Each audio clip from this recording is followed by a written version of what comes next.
महाराष्ट्र के कल्याण के भिवंडी लोकसभा चुनाव में हार के बाद भिवंडी लोकसभा क्षेत्र में पूर्व केंद्रीय मंत्री के विधानसभा चुनाव लड़ने की चर्चा पर बात करते हुए वर्तमान सांसद सुरेश म्हात्रे ने सीधे पूर्व केंद्रीय मंत्री कपिल पाटिल को चुनौती दी है। बोलते हुए सांसद म्हात्रे ने कहा कि मैंने लोकसभा में भी चुनौती दी थी और अब भी दे रहा हूं।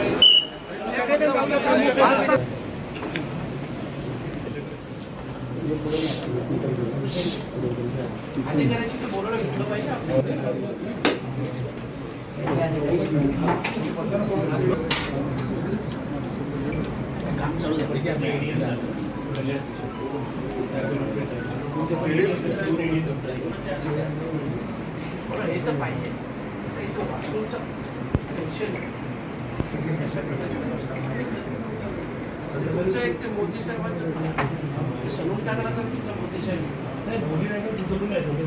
कोणाची आयडिया म्हणजे दिसायची आवश्यकता आहे का सलूनची आवश्यकता आहे? नक्की तुमचं चाललंय. मला वॉशरूम कसे करा ते पहिले सांग.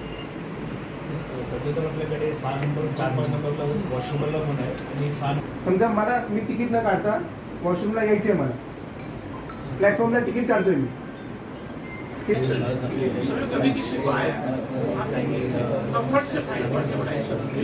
त्यासाठी आता कपिल पाटील यांचं नाव चर्चेत आहे. मोठी चर्चा होत आहे की विधानसभेला आता कपिल पाटील. अरे नाव काय, कपिल पाटीलची हिंमत असेल तर उभं राहून दाखवावं ना. मुरबाडमधून नाव आलं ना, माझं चॅलेंज आहे त्यांना, उभं राहून दाखवा. मी लोकसभेला देखील त्यांना चॅलेंज करायचं आज देखील सांगतो. लोकांनी स्पष्ट नाकारलेलं आहे कपिल पाटलांना. जेव्हा तुमच्या आता सत्ता होती 30 वर्ष कपिल पाटील सत्तेत होते. 30 वर्षात तुम्ही काय केलं ते तर सांगा. तुमच्या कल्याण रेल्वे स्टेशनला 10 वर्षात किती वेळा दिसले? एकदा तरी दिसले का? आले असेल चुकून एखाद दुसऱ्या वेळेस.